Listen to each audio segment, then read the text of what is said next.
What is up, YouTube?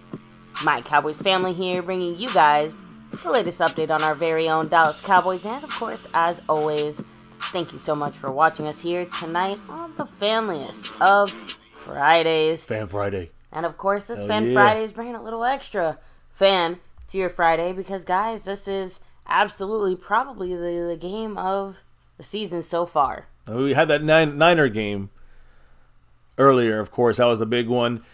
And you see where we're at now, later in the season now, right? And right there to take it, even with that loss, that embarrassing loss. Hopefully this team learned something because this week it's against a division rival that we know and that we've, I don't say owned, but Dak's owned. And even though it's just, every year is different, I think we have a chance to take this here. And that's only, of course, if the Cowboys are prepared and are ready to take this personal, which is what they didn't do against the Niners. Anyways, I'll save it for the stream, guys. I'm ready. It's Fan Friday. It's a big weekend against these fucking Eagles. Anyways, I can't curse early in the stream. You know what happens if I do. YouTube comes down with it. But again, appreciate everybody in the house here on a Fan Friday. And baby, I'm going to let it open it up here for those that, so we can announce those that run the show here on the nightly this week. This is a double week because this is a 2 weeks because we're out in Dallas. That Rams game, great win. But who's representing the boards this week, baby? On the top of the board, you know why he's here, Snug X. The sponsor of the week. Huge shout out to him, of course. And he's not just the sponsor of the week. He's also the Cash App King 11. Micah Parson weeks in a row. Yes, one more. And that's an all-time record. He's number 2 in the all-time record here, right behind Jason Renfro, who is 20 weeks in a row. But that's 3 full months for Snug X if he holds it down. And even though right now, Snug X, if I'm not mistaken, I think he dropped a $10 holler earlier today. Yes, he did. And what did he say with that drop, baby? Go Cowboys. Go Cowboys. Appreciate you, Snug. You know why he's here. Now, I will say this, even though with that drop, and he puts him in second place on the Cash App leaderboard this week, but Jason Renfro, the all-time record holder, he's still in Snug X's way. If my mathematics are done right here, I think he's like about, I'm trying to put, about 28 up over Jason Renfro's 28 up over Snug X at the moment. Still Friday, Saturday, and of course game day Sunday to go. So that's the Cash App side of things. Jason Renfro, he's trying to do a little takeover because he's got 95 points on the Stream Boss. And if you look at who is the gifting membership champion, it is Jason Renfro who's holding it down right now. To this long 2 weeks here period. Much love, Jason Renfro. He's also on the board halfway up. He was crawling up there, and then we had the man take a nicer, bigger lead. It's the man staying skeptical this week in the gifting championship board. He's got 11. Jason Renfro's got 3 currently on that battle. And if you look at the overall board, it's a big battle. A lot of people up there like Skeptical Fan, Mary Alvarez, who by the way is back in that star level membership. And all these people you're going to see at the bottom right, they're going to be earning to something here to get some chances to win some jerseys. But in first place currently at the top spot, it's the man Jason Renfro. I told you he was coming for a takeover. So we'll see what happens as it continues this week. And we'll be tallying it every single step of the way. Now, that's important to say, baby, because we're going to have to do it. We're going to let everybody know what we're doing here from the Lunatic. But let's do the big shout-outs, as we always do on the nightly here, and represent on a Fan Friday the silver level as well. We shout out the Over Everything, which is the top shelf membership. Much love, by the way, to the newest guy in it. Seabass. In the house. Much love to Seabass. He's going to be appearing on our show here for a full entire stream, or as long as he wants to, right, to comment on the day's news. But that will be figured out within the month, right, within a month's worth of time here. So much love. Can't wait to hear from Seabass, the Over Everything. You got the silver level members, specifically Mr. A. Lavelle, who's been here the longest of any member on any of the boards here. So much extra special shout out to Mr. A. Lavelle, silver level styling and profiling. And then the star level membership, who's right there in between both those levels, silver, star, and Over Everything. Much love, the Skeptical Fan, Jason Renfro, the Top Dog, Dwayne Broussard, Lincoln, Kane, Mary Alvarez, Andy Potched, Marissa Sparkle, and of course, The Lunatic. Why The Lunatic? I'm going to say that in a minute here. We got Super Chats up available. We got the thanks button Like Andy Potch used that the other day to get into our raffle, which we're going to discuss here in a minute. From the Lunatic, and then you have memberships too, of course, and you can jump into membership, like I just said. Mary Alvarez, much love in the star, all that adds up. But there's 4 other ways if you want to challenge the Cash App side of things. Right now, Snug X holding that crown. Jason Renfro with the lead this week.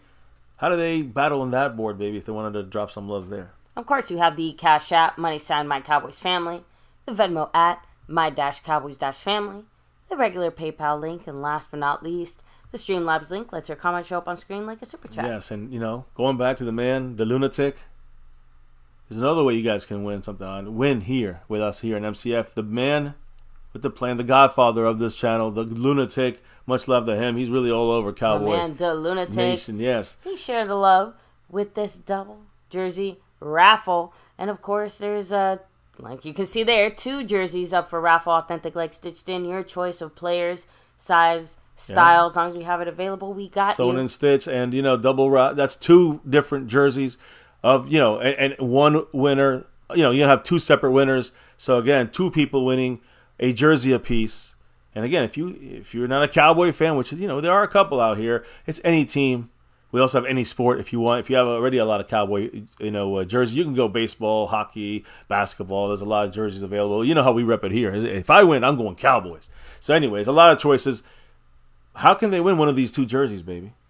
If you drop $10, bam, you're automatically entered, and it is also cumulative. So if you kind of sprinkle the love, once you get to 10, bam, you have your entry. Once you're in, by the way, if you got membership, you get an additional bonus entry. Yeah, navy blue, silver, star, or over everything. Yeah, but let's say one entry is not enough. Well, guess what? Every additional $10 is another additional entry. You can stack them, unlimited.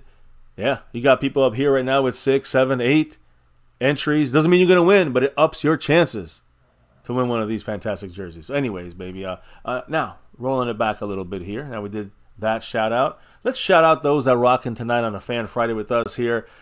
We actually went live about our actual accurate time here. We're trying to go between 12, midnight Eastern to 12:30, midnight Eastern time. So we got under that number today. So anyways, baby, who's in the house tonight? Let me know, because we're ready to go with some Cowboy news, info, and updates tonight on My Cowboys Family. Shout out to Nate Rosario, what's up? Eddie Pulido, much love. Fuego in the house.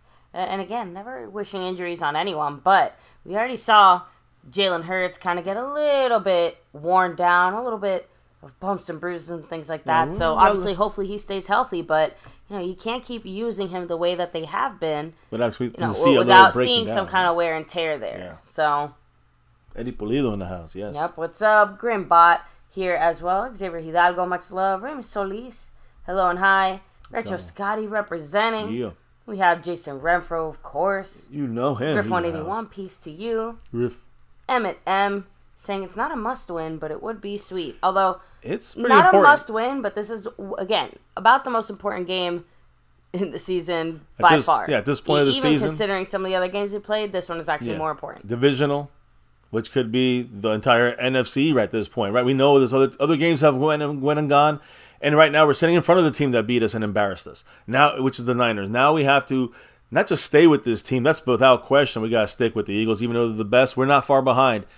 And can we, in a matchup in the division, it's always closer. It should always be closer when you have 2 top teams. We got to be in this from start to finish, and we have to have control in this game. Anyways, well, I'll get into that in a minute. There's some definite must-win keys to victory against the Eagles. I'm going to go through it tonight. So, let me see. Griff 181, Emmett M, Nate Rosario, Retro Scotty, much love. Hold on, the Rodriguez in the house. Let me see. I think we shouted out Fuego. Jason Renfro, Anonymous ASMR. Daniel Berry Sports, what's up? DB. Another DB in the house. A top dog and DB Sports. Let's see, Thomas Garrett, the Superior Garrett. Chalk to Montana 808, what's up? Texas Twister, stay safe out there on the road. Jason Renfro, much love to you. Mansfield Kirkland, hello and hi. We have C. Bass in the house. Hey, over everything representing it. And Freedom First was first today. Good for you, Freedom. There you go. So let's get going here. First, quick little NFL note. The Giants. I told you about their kicker, Graham Gano. officially was placed on IR today. And we already knew they were signing Randy Bullock to their practice squad, but they actually signed Cade York to their active roster. So they have 2 kickers right now. It's interesting that Cade York is the guy on the 53, you know what I'm saying, and not the other way around. But either way, they got 2 kickers who are going to fight it out for the next 4 weeks, I guess, and I'm sure they'll probably drop one before the next game or maybe after this game. But either way, they're ready to elevate a kicker and use the other one if needed. So we'll see how that turns out to be there. Now, that's it. I mean, there's other NFL news, not that important. NFC East, I always throw that in there. Let's get right to the juice here. And let's talk about Jerry Jones. Jerry Jones, he spoke today, and it was, congrats to the Texas Rangers. They had their parade, fantastic, huge parade, right outside of and away from AT&T Stadium, which is interesting that they made that choice, but I don't mind it. Let Jerry Jones get a little fire in his fucking ass and try to, hey, listen, he's seeing these other teams walk the parade right near him, but still not giving them that, like, attention that he really wants. Win a fucking championship. Win it. And, it's up to Jerry Jones to do that. If he wants to go out there, take the extra step in a trade or in a move, something like that. And he spoke about trades and moves. We'll talk about that in a minute. But you know what he said today? Actually, you have what he said today on 105.3 The Fan at the Texas Rangers parade. And they asked him, how does it feel to win the championship? How does that seem to be? What did he say, baby, Mr.? Well, actually, let me throw Mr. Jerry Jones up here in person. There he is. And what did he say about elusive championships and that kind of thing? Oh, you better clench your cheeks, guys, because Jerry said, quote, "It is the absolute glory hole to have that elusive win be the champion." Now, in case you didn't know, guys, he's not the glory hole that most of us think of when he says something like that. It seems very inappropriate, but he's actually referring to the old days, gold, prospering for gold out there in the Old West. Days. Yes, a glory hole is a gold prospector's dream come true, to find a treasure that kind of blows your mind. All right, so that's what he's talking. Excites the spirit. That's what Jerry Jones feels like when he says he found that glory hole. Yeah. Okay, just trying to get back. We're going from the 1800s, the 1900s, we're in the 2000s. So okay, we got to of course explain the context of the crazy glory hole fascination that Jerry Jones seems to have. Anyways, he was also talking about this game against the Eagles, and he was not shying away in what is really important about this game. And to me, it's about getting the win and convincingly control the game, whatever it may be, whatever it takes. Not to stop, but basically controlling. Yeah. The rest of the season, the East. Which obviously right now, the way things are going, here. Yeah. That's going to be the possible difference maker for us as far as like staying healthy, being able to continue on through the playoffs. We all know we have a lot of importances here, right? A lot of important things. So what did Jerry say? But Jerry even said it. Quote, "It has everything to do with our standings." I've heard someone say, "Well, this will be a good measuring stick." This is not about a measuring stick right here. There's a time to quit the measuring stick and just go get the win. Because the win itself means so much. The win. Not the measuring stick, not the makeup, so much of how we did it. That happens earlier, but man, this is what you're supposed to be doing it all for. This is like the playoffs. So again, Jerry Jones is equating this to a playoff game, which again, a little maybe overstep, but it is an extremely important game because it will dictate the difference for us when we get making the playoffs and who we play in the playoffs and where we play in the playoffs. This is one of those games. We blew our fucking chance against the Niners a couple weeks ago, 3 weeks ago. We got a chance here to maybe not only get back in the top spots here, but have the inside track. And that's the key here. Controlling kind of our own destiny. If a team slips up and it gives us a little more breathing room. If we don't slip up, we control, we get that home seat, the home field advantage and the bye, the bye in the playoffs. That's big steps towards the goal we all want to see for the Cowboys. Anyways, now Jerry Jones didn't just talk about the Eagles and how important the game is, but also was asked again about trades. And, the way the Eagles have collected all these offensive weapons, a lot of them through trades and through moves in the offseason, right? So they've done a lot of stuff, trading, moves in the offseason. What did Jerry Jones say about this? Because a lot of fans are pissed. He made no moves. Here we knew he wasn't going to do any fucking moves. He's been telling us that. Yeah, but basically, look at this team. Look at all the stuff that they're doing. Like, what the heck are you doing? The Eagles are doing all these things. In the Super Bowl last year, they lost, but, fuck the Eagles. The thing is, doing all these things, what are the Cowboys doing? to do this same kind of movement and upgrading your team. What did Jerry say? Well, Jerry said, quote, absolutely it was, and they've done additions as well. But we really had our trading deadline. We made our trading deadline before the season started. That's why we traded for Stephon Gilmore. That's why we traded for Brandon Cook. Oh, much love, Jason Renfro. Of course, repping that star. Right now, on the star level, he's dropped his comment. And he said this: it is time for the city of champions, which started with the Rangers and soon by are the Cowboys, followed by the Mavs and Stars. So let's get 6 and beyond. Go Cowboys now and forever and for life. Our time is now. Go Cowboys. Much love, Jason Renfro. His 30 months of star-level membership. One of the big ballers here on this channel, representing that star with us here at MCF over everything. Appreciate you, Jason, and go Cowboys. You see him here. He's had a takeover going down. Yes, he does. So, kind of back to some of what Jerry was saying. So, he basically considers the trade deadline to also include the trades that we made deep in the offseason. Because, like, for him, he's counting that, I guess. Brandon Cooks and Gilmore? Yeah. Oh.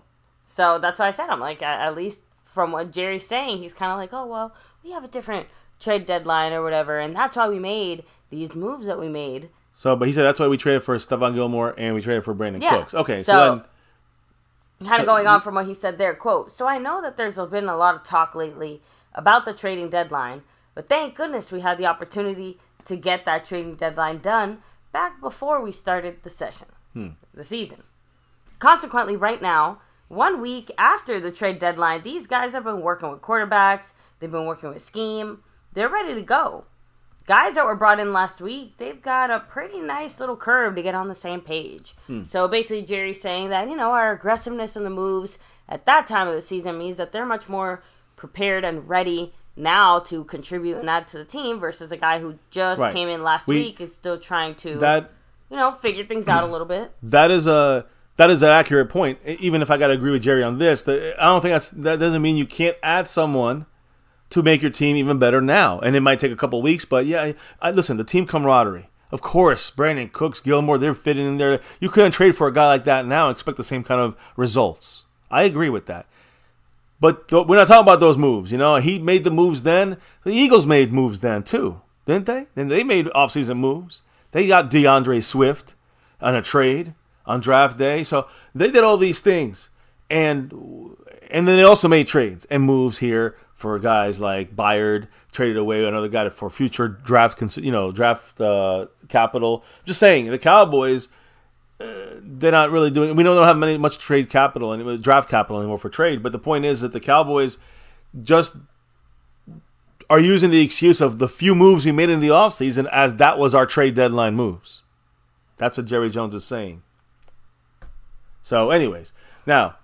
He finished. I know he spoke a lot more actually about this. Yes, he did. Because I guess you already said that. Yeah. Okay. Yeah. So he kind of explained himself a little bit by saying, "I understand the reason for the question, but really, if you look at it, anything that is talked about or speculated about is dead as Napoleon.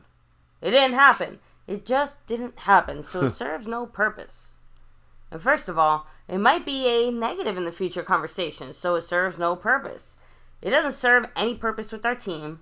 It doesn't serve any purpose with future conversations about who we were talking to and talk about all of these what ifs.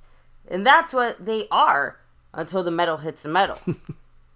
Oh, Jerryisms. I think that's Jerry's general way of saying that the Cowboys got brought into pretty much every single trade speculation, and that shit is just false and incorrect. If I'm translating Jerry needs, yeah, it's really correctly. difficult sometimes with Jerry to understand what the hell he's fucking saying. I'll be honest with you. But yeah, it seems like that's what he's kind of, that's my guess and what he's implying there. So, again, I don't know what the chat's thinking about the Jerry Jones comments here, whether about trade or the Eagles or winning a championship in the glory hole. Any quick thoughts on that maybe in the chat? Raul saying, that's stupid, Jerry. Chuck Tom Montana 808 said, so when Dallas gets beat by teams with more equipped players, what the fuck will be the excuse? Or scapegoat Dak? Yeah, that seems to be the plan. That means Jerry Jones pays less. Look, intentionally or unintentionally, that is the plan. You know? Yeah. There's just no other way for it to shake out, especially if we somehow, drop the ball on our side of things in any kind of capacity, right? When we're watching, and by that I really mean, like, on one hand, obviously we did nothing.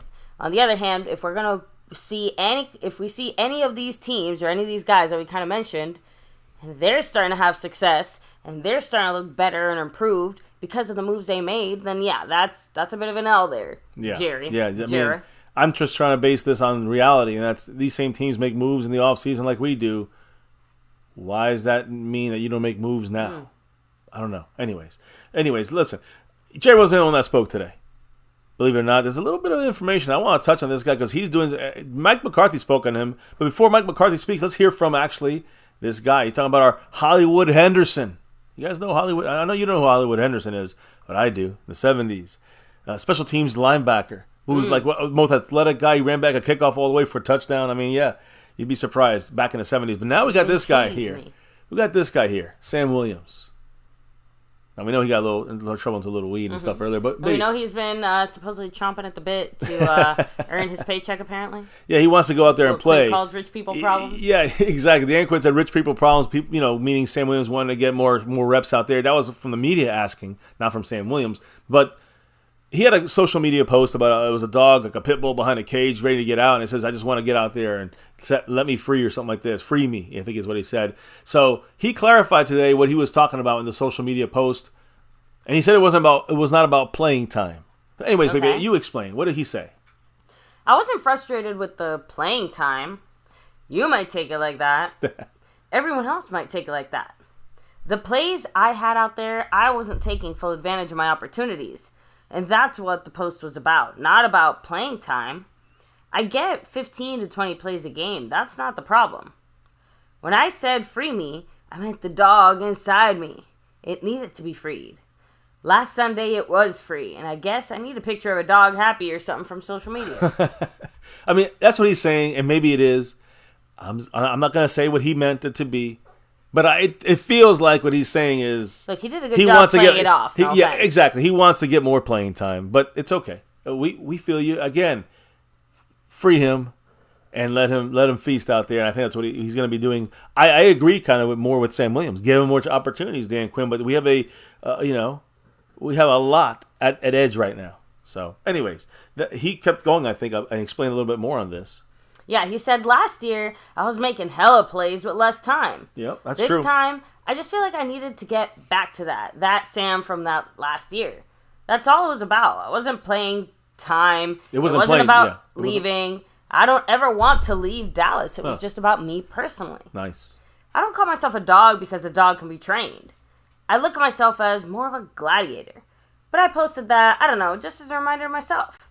Forget how many plays you get. If I get 5, I've got to make those count. So I've got to release that inner dog in me. There you go. So, again, not Sam sure how Williams has that dog in him. Listen, he has that in him. Sometimes it gets a little bit out of control. Sometimes he goes over the line of scrimmage and it's off sides.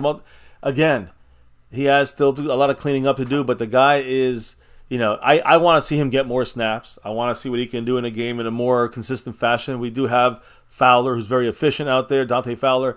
Armstrong, who's always also very efficient out there. Of course, DeMarcus Lawrence and Micah Parsons. So you got to look to the next guy. Next guy is Sam Williams. I jump out my ass. Oh, my God. Did I just get a membership? Yes, you did. I just got a notification. My goodness. It must be the troll cowboy out there. Wow. Much love to the man, Jason Renfro. Huge shout out to you, Jason. As he moves appreciate you, of on course. up. Oh, and I forgot too. I forgot to mention it. I got caught up in the great discussion, baby. And not just did he just he just dropped some love from above there to gift the membership. Yes. He also, by the way, I want to hear what everyone thinks about Sam Williams in a second. But I also wanted to say he also dropped $1.36 holler in the Cash App side of things. Thank you, Jason. I appreciate you, of course. Much love. Yeah, as he gets, again, getting closer and closer to another raffle entry. Maybe he already went over and just going another raffle entry now. He's trying to get that top. He's in the top spot. I think he's got the most entries. And he's stacking them up with the takeover right now. Much love, Jason Renfro. He is currently in the top spot on the overboard and the Cash App board. There you go. And he's one away. He went another one up on the gifting side of things. So he's trying to slowly and surely get up there. Menergadet said penalty Williams. Retro Scotty said more like Randy Williams. Sorry, that was a good one. Penalties, and it's not just penalties for him. I've been annoyed with some of the kind of the knuckleheaded penalties. Right? I think he had it going into the playoffs last year. He had a couple dumb plays. I think in the playoffs he had a dumb play in San Francisco. Those are the things that really kind of say, hey, you're not really ready. I love this guy. I want him to succeed. I think he has the ability to be a fantastic, other edge rusher for the future with Micah Parsons. But I have to see the cut down of stupid plays, the penalties, those kind of things are hurting him. And he gets too feisty sometimes, and that costs us first downs.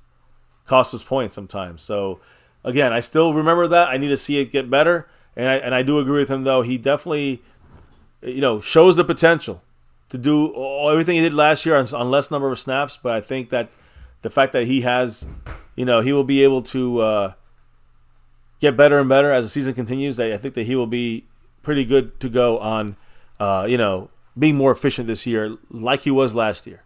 Last year, he had maybe 10, 12 snaps a game. Extremely efficient. This year he's getting 20 snaps a game, and he's still doing good, but not the efficiency is not there. He's not doing as much as he did last year. Percentage wise.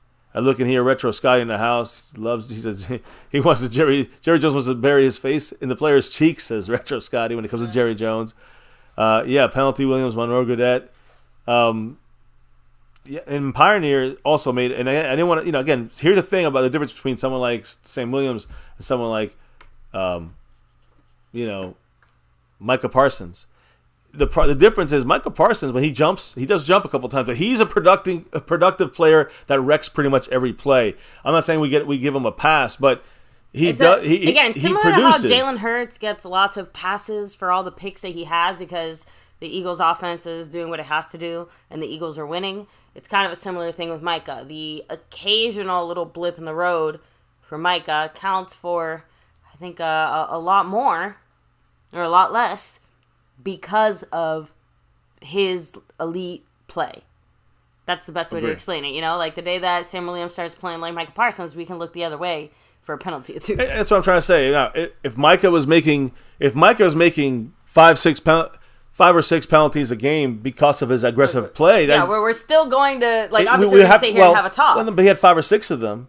It'd be a bigger issue. Mm-hmm. And, even if he produces. But he produces and he gets 1 or 2 every other game, And he's really an efficient player, Micah. Sam Williams, he's a guy that he makes 2 or 3 mistakes and then has 1 great game. You know what I'm saying? So we need to see more consistency. Better decision making from Sam Williams. Anyways, any other quick comments? Or are we ready to move on? No, we can keep it rolling. All right. Now we want to check the Cash App again, though, just in case. Oh, yeah. I saw it right now. The man, Jason Renfro, in the house, yo. And guess what he dropped, baby? He dropped a little Cash App love. Jason Renfro, the $2.60 holler. Officially in the Cash App. Officially in the league. Thank you, Jason. And on the overall board. I think we all know how Jason Renfro rolls. Much love. With the Go Cowboys. Hell yeah. Go Cowboys in the Cash App. So, by the way, real quick, Montana 808 said, I don't care about any of that BS. Micah hasn't done shit versus Philly or San Francisco. See? And that's true. I don't want to hear shit about Micah the dude. He needs to stay disciplined. Now, I know. I agree. Of course, I agree with that. I'm talking overall in Micah Parsons. He went offsides 2 times against the Cardinals. And we got our asses handed to us by 12. That's unacceptable. So, yeah, Micah was a problem in that game, even if he got the 1 sack of the game. But I'm just trying to say, when you look at Micah overall in his career, he's a great player. He needs to be more disciplined. But, yes, he could be, I don't want to say excused, but it may happen with an aggressive player that produces like him. Against the Eagles, he has not produced half a sack. So, yeah, we need to see more from him and no mistakes from Micah. He has to be almost perfect in this game. No, fuck that. He's got to be perfect. If he plays perfect, he's going to play elite. Elite players step it up in those big, important games. It's one thing for every once in a while to have an off game, but the same way that CeeDee Lamb is starting to rise to the occasion, we need Micah Parsons to rise to the occasion. And he does. But we got to see it against the Niners teams and the Eagle teams, right? And that's we need to see that this weekend. Just damn like we see Montana's Jason right. Renfro Yeah. dropping the dollar holler with a classic Go Cowboys. Ooh, Go Cowboys! Once more. 97 points in OSA on the overall board right now. Much love to him. And I can see right above that, he's about 7 back in it from a tie from Skeptical Fan and gifting memberships. Jason Renfro really trying to take that full takeover. Much love, Jason. Now, let me talk about Mike McCarthy. He said a few words before the practice today. We're going to get to the injury stuff now, and then we're going to get to the breakdown of the matchups that are so important, vital to win against this Eagle team. If ever it's an important time, it's now. Well, Mike McCarthy spoke today, and he said Sam Williams is the special teams captain for this game against the Eagles. Good for him. The reason for that, again, was he 6'4", 6'5", 265. They were showing Super Bowl clips of linebacker Thomas Hollywood Henderson following his performance as a gunner last week against the Rams. Good history. If you know about Hollywood Henderson, he played special teams. He ran back kickoffs. Again, a kickoff. It was a crazy, kind of round. What was it? I think it was a reverse. It was crazy, right? Tom Landry. But the point is, that's the kind of athleticism that Sam Williams has. So we're going to see hopefully more of that, get better, not just on defense and get him more snaps, but also special teams. He's going to be the gunner, and you got a guy flying down that big at you. Trust me, returners will notice. And we got to have good gunners this time because the Eagles are one of the better special teams out there overall in the return game and all that good stuff. So keep that in mind. Now, that's the Sam Williams portion. What about the injury portion? Mike McCarthy said this about left tackle Tyron Smith and his neck stinger. He did go through the mock game today in practice. So like the walkthrough, they went through today. He did go through it, which is one of the big points of like seeing if Tyron Smith can play. That's a huge plus in the positive column. Yeah. So going through the walkthrough, this morning, great news there for Tyron Smith. According to McCarthy, he said, quote, he's projected to practice tomorrow. That's really the one that's going to get him on the flight. All right. He said he's projected to practice tomorrow. When we walk off that field, we'll make that decision about his status for Sunday at the Eagles. I do believe Tyron Smith should be on that plane tomorrow. So for some reason we have a one-time only stream tomorrow or something like this, something crazy. Just remember, he's going to be on that plane. I'm pretty sure, but we got to wait and see tomorrow around 4 p.m. That seems really unlikely that he doesn't go with the team. Yeah, regardless of however it shakes out. I think he goes, and it just seems like they're going to make the decision. And the decision is going to be he's going to be at least be on that plane. So we see what happens on that. Now, when you look at today's injury report, baby, and let me get McCarthy out of here because this is about 2 guys really on the injury report in the same position on the field. Our practice report, Michael Gallup, full practice again. All right, he was sick earlier in the week, had an illness. He's good to go. Glad to see. No, he's full go for the game. J-Ron Curse, remember that toe? Kind of concerning a little bit. They're not practice on Wednesday, but Thursday and Friday, full practice. So family, both these guys full go, no hindrance, no game designation. They're good to go. It's important. Okay, glad to know that. Very important to have. We have a little bit of that buffer between them actually not feeling good and being able to come back. So yeah, hopefully that does mean that they're feeling better. For them. J-Ron Curse, extremely important when it comes to covering guys like Dallas Goedert at tight end. So Curse being back is important. Now, what about the 2 guys at the same position, left tackle, that we have to keep an eye on when it comes to injuries? Chuma Edoga. Today, he was listed as limited. 3rd straight day limited with the ankle, and remember that knee as well. Yeah. His game status, questionable. All right? The fact that it's even questionable and not doubtful is crazy he could have been out at least 4 to 6 weeks. That's how bad it could have been at the moment that happened in the Rams game. So that's good news there. Now, what about our starter, Tyron Smith? Because Chuma Edoga would play if Tyron's out. If Chuma's out, we'll get down to Awesome Richard playing out there. So Tyron Smith with his neck was also limited at practice today, which is actually an upgrade. He didn't practice all week today. It was an upgrade. It was a walkthrough, of course, but nonetheless still officially an upgrade, which means he's going to be tomorrow. If he practices in the walkthrough tomorrow, he's going into this game. He's going to be playing, Tyron Smith. And it sounds like Edoga will also be playing, even though he was limited all week and questionable. I think he's going to be active for the game, so I think he'll probably get some shots if Tyron Smith does not make it. But questionable is what Chuma Edoga is, and Tyron Smith is also questionable for this Eagle game. Again, the point is here, this is the underlying kind of thought process. There's a lot of hope about his availability for the game. Good. A lot of hope. I mean, honestly, we need him. The plan officially is for him to practice tomorrow before the team flight to Philadelphia. And the same plan is for Chuma Edoga. Okay. They both practice. They're both on the plane. So that's the hope. That's what I hope, at least. Obviously, we're all hoping that here at Cowboy Family, Cowboy chatting here right now. We all hoping that happens. We can be as fully healthy as possible with this offensive line going against a very tough Eagle defense and defensive front, let's be honest. So, now, on the Eagles side, before we get this breakdown going, the Eagles side, there's a lot of injuries with them, a lot of banged-up guys, but they all kind of came back into the mix. Like Jalen Carter, he's full practice all week. You had Jordan Davis with the hamstring. He was limited all week, and then was full practice today. He's good to go. You had Suapeta, who was full practice yesterday, full today. He's good to go. They're our starting offensive lineman. Jack Stoll with an ankle, who was limited, but today was back to full. He's good to go. And Milton Williams on defensive tackle side there. He has a shoulder issue, limited. Today was full. Also good to go, no game status. So those guys are been clear. They've been kind of banged up the whole week, taking it easy. Just making sure they're kind of tending their bumps and bruises. Now we see 4 guys that are out for the Eagles. And these are important when it comes to our breakdown. Because right now you're seeing, first and foremost, their third tight end, Grant Calcaterra, rookie, I think, or second-year guy, had a concussion.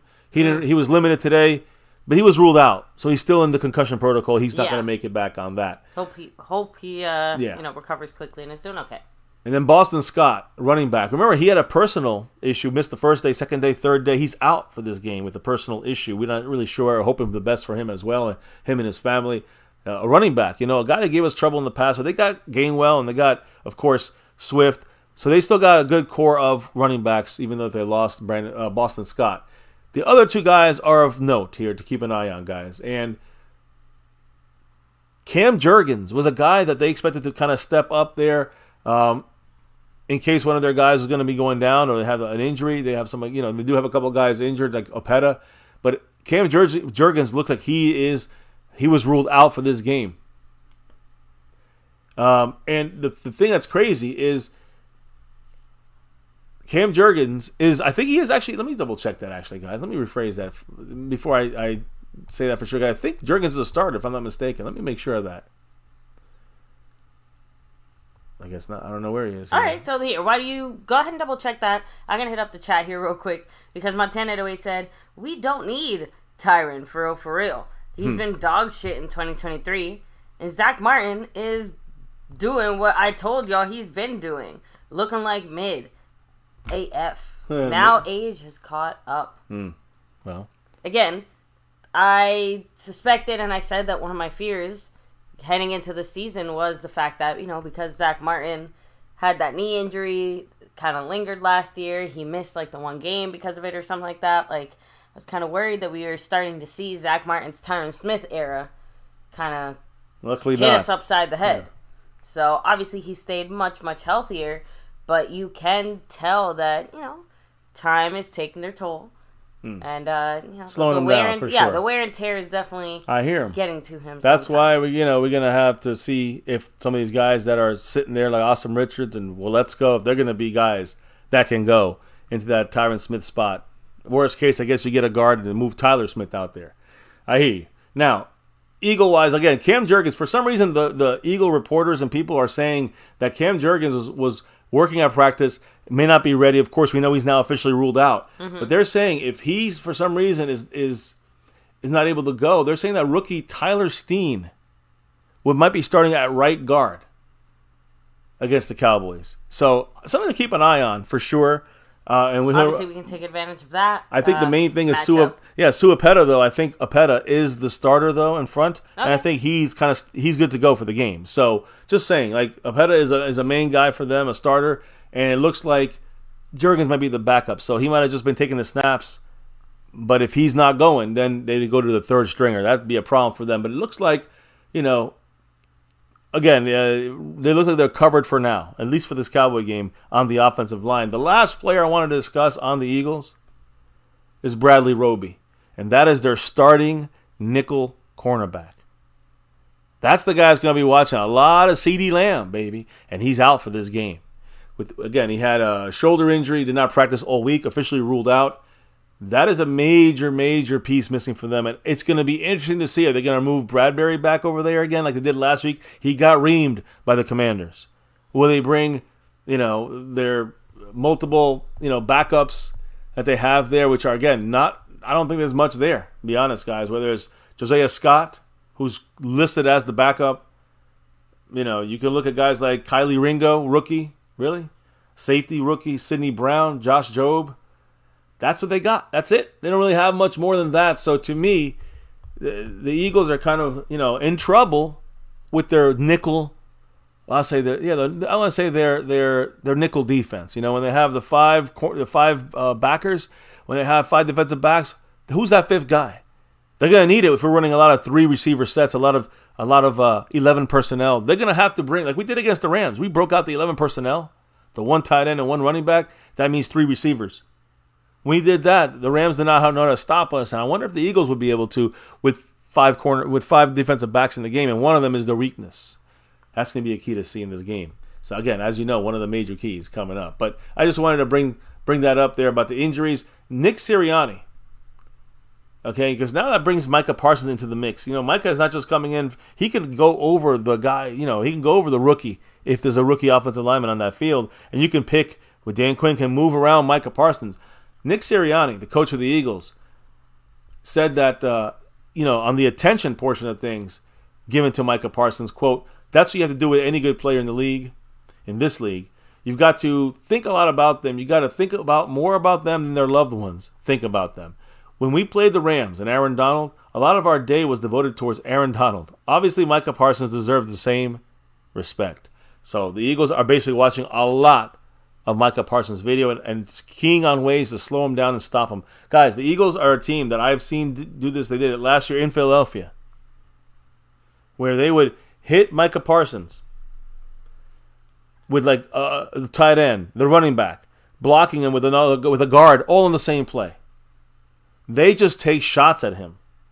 They just hit him, and they try to weaken him and kind of slow him down and then get him tired. As the game progresses, he starts, slowing. He has to get him taking a knee before the play. He starts to not be able to get through the double teams as easily. Yeah, the wear and tear starts to catch up. The Eagles do that a lot. A lot. They do that. So, look, when we're looking at this battle with the Eagles, and again, I always like to put up our little, drop them if you got them right now, guys, when it comes to the memberships, because we got to cook up these fucking birds. We got to cook up these Eagles. We say, you got the shit-eating meme there, the picture, but we got the fuck the Eagles, too. Fuck them. Of course, there you go, for those that like that one. And then, not that, that's their defense. Cry, Eagles, cry. Fuck the Eagles. Fuck Philly. Anyways, guys, it's about kicking these Eagles' asses. And the Cowboys playing the Eagles, a lot of things I think we can do for keys to victory and key matchups to watch for. Cowboys, how are we going to play against this team? How do we look right now, right? Sometimes the Cowboys play great, blowout teams, usually the lesser teams, and sometimes they play fantastic, right? Which version will we see on Sunday? Going into Lincoln Financial Field, all right, we're gonna be a big NFC powerhouse team here. We had a letdown against the Niners. We gotta put it up in this game against the Eagles once again. Most of the country watching this, I think, other than Vegas and New York area, everybody else is getting this game. So, first steps to fuck the Eagles. First steps to fuck this team over. It's gonna start off with a guy that we know and love, Micah Parsons. Cactus D throwing out there. It'll take 3 to slow Micah down. Damn right. And that just leaves the other guys free. And that's a key here. So let's look at a quick matchup look here. Yeah. Lane Johnson, their right tackle, their left tackle, Jordan Mailata.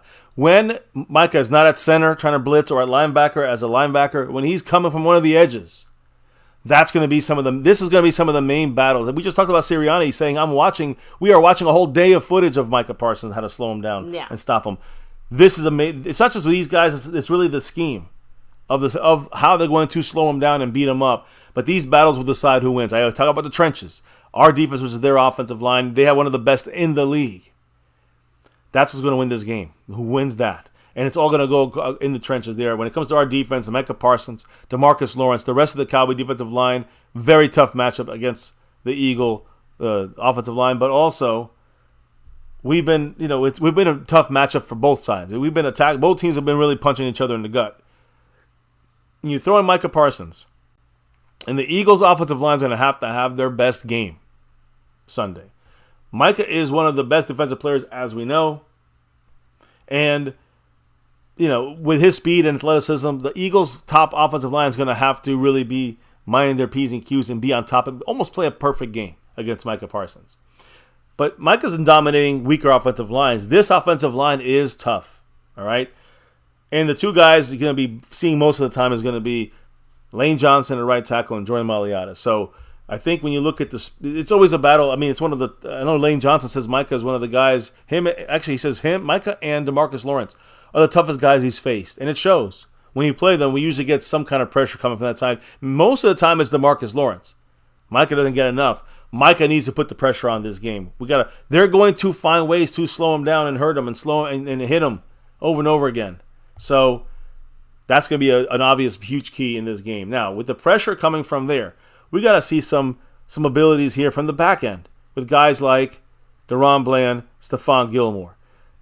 And they're going up against guys like A.J. Brown and Devontae Smith. All right? So Trayvon Diggs gone for the year. Now we got Bland and we got Gilmore. All right?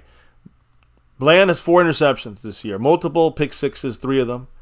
And Gilmore, again, he's kind of, getting a little bit more to that Hall of Fame style career. A top 10 guy in coverage this year. I mean, that's fantastic. Of course, so is DaRon Bland. So when you look at the secondary versus what they're going to bring, which is A.J. Brown and Devontae Smith, A.J. Brown's, again, made history already this year in the Eagles' I guess say their franchise records. But his numbers for A.J. Brown is going to make Devontae Smith's numbers get a lot better too as the season goes on. So we got to watch Devontae Smith. We got to watch A.J. Brown. These are going to be tough matchups for both sides of this. I think A.J. Brown and Smith are going to have trouble with guys like Gilmore and Bland, but both receivers right now are projected to get over 1,000 yards this year. And both of our, the corners, Dallas Cowboy corners, are probable Pro Bowlers. All right? Both these guys. So this is a great, when they do the man stuff and they go one-on-one, that's a great battle going to be here. Now, who should be who? Who should cover who? Listen, I agree with Montana 808. I got to give him the props on this because I do believe Stephon Gilmore on A.J. Brown is probably the more likely matchup when you look at last year's situation when he was with the Colts against them. That's the matchup to you that makes the most sense? Well, I mean, I'd like to see A.J. Brown. I'd like to see DaRon Bland on A.J. Brown and really give. I think DaRon Bland can do it. But the bigger deal is the second guy. Can he handle the other guy? And Devontae Smith might be just a little too fast for Stephon Gilmore. But again, it depends. The Cowboys going to really go man? Are they going to go a lot of zone? We'll see what happens. We know the Cowboys do their thing. They bring pressure and they play press. So DaRon Bland, I think he's going to probably see some A.J. Brown, but he's going to probably see a lot more Devontae Smith probably. Probably. I'm just throwing it out there. I'm guessing it. But I am saying, let me just say one last thing where I can't kind of fully say that it's going to be what Montana 808 says, because I've been hearing that DaRon Bland is the prime guy looking to maybe shadow or cover A.J. Brown. So that to me is something to watch in this game, the one-on-one matches on both these ties. But here's the thing I'm going to say. The Cowboy defense, the entire defense, has made 9 interceptions this year. That is the third most in the entire league. Jalen Hurts and, their offense over there. Jalen Hurts already, of course, has 8 interceptions. That's the second most in the NFL. So a guy who throws a lot of picks to the defense that takes a lot of picks out of the sky. That's why that matchup is big. That's why I started with Micah Parsons getting a little bit of pressure on Jalen Hurts. We've talked about this. When Jalen Hurts gets pressured, he's like 52% quarterback completion percentage. He also throws interceptions. So the other thing we're going to have to do, guys, and it's going to be a major part of this entire defense. Let's put it that way. And I'm going to specifically I'll put up our coach because he needs to come through too today. Or in this game, He needs to come through. Let me get this away from his head so you can see what I'm talking about. By the way, guys, take a second to shout out the man, the sponsor of the week, your Cash App King, SnugX, representing the chat. Snug. What's up? Appreciate you, of course. You know why he's here. By the way, Hannibal King, I almost said Hannah Bleaking. Sorry, Hannibal King said, do our quarterbacks travel? Usually with Dan Quinn, they do not. No, they don't. They just, one stays on one side, one stays on the other. That's the way that we've kind of done this. We're occasionally moving a guy here and there around. If anyone can travel, it's DaRon Bland. As we know, he plays the nickel cornerback. He could play on the outside. So he's the guy that, if they want to shadow A.J. Brown, they could with him or Devontae Smith. But either way, in the slot, it's going to probably be like a Julio Jones or Zacchaeus. So those are the guys who are going to be in the slot more than Devontae Smith and A.J. Brown, even though they do take a couple of shots in there sometimes in the slot. Most of the time, they're on the outside receiver. They're the outside receivers. And I think that's where we're going to probably leave most of the time DaRon Bland and Gilmore on the outside. So we'll see how that goes. But it's on Dan Quinn on this, right? Mm-hmm. So anyways, now tackling is major for the Cowboys. Here's the thing. To keep the Eagles from getting those first downs, and they are a damn good team at doing it. They are. They convert their third downs a lot. The Cowboys have to do a great job in tackling in this game. This is a key. Yes, not necessarily to a player now. It's about what we got to do. This defense got to tackle properly against this Eagle team. They have big playmakers. A.J. Brown's a big receiver. He can just hip shrug one of these guys right off of him, and they go flying. So they got to make tackles. They got to be sure about it, right? And you got guys that can get short catches, short passes, short kind of runs, or whether it's Kenneth Gainwell, running back, Dallas Goedert at tight end. We got to play physical. We got to make sure that we make tackles here and complete them. Don't forget DeAndre Swift in the backfield. That's obviously someone we gotta contain as best we can. He is dangerous. Devontae Smith on the sideline, like I say, who's going to be on him? That's a good question. It's all on this guy in the middle of your screen here. So Julio Jones, he's going to maybe go for a couple passes there at the slot. The weapons for the Eagles are immense. And, again, a huge amount of weapons, and they're all effective. They're all effective when they're using them properly. And the Eagles will look for the weaknesses for the Cowboy defense and will test us often. The Cowboy defense, Dan Quinn, must be ready. When we go, we're going to be in single coverage and a lot of single coverage matchups. When we're in those kind of one-on-one, we got to make the tackle. Or there'll be a lot of yak and a lot of FUCK coming from this side of things. So we got to make tackles. Dan Quinn, it's on you. It's on you on this one. So, again, just a little tidbit there on the defense. I'm going to flip it over to the offense real quick and continue talking about this here. If there's anything that needs to be said, maybe stop me. If there's anything that needs to be done. So Montana 808 is saying, Dallas is ready to lose then. With what matchup? With DaRon Bland following him around? Again, I'm not going to say we're ready to lose, but I understand what Chata Montana is saying. I'm not agreeing with that match. I don't think we should have. I understand what he's saying about Gilmore up on someone like A.J. Brown, especially with the performance they had with the Colts. The Colts have no pass rush last year. So just the fact that he was able to cover as well as he did, that tells me that, hey, he would even do better this year. But it's up to Dan Quinn. We'll have to wait and see. I would not rule it out yet, no matter what is being quote unquote said out there. We don't know yet. And I do think that because our cornerbacks don't move, they don't kind of drift and follow players. It's probably going to be an outside. We're probably not going to move it around. If they put up A.J. Brown on DaRon Bland, that's the way it's going to be. If they switch it up and they put A.J. Brown on Gilmore, that'll be how that is that time. They'll be dictating things if that's the way the Cowboys want to play it. So it's that part I agree with Montana, and also Gilmore on A.J. Brown. I like that as well. But hey, let's flip it on the offense here. Dak Prescott. For the passing game to work against the Eagles, it means we have to have another strong game for Dak Prescott. He looked very sharp as we were there live.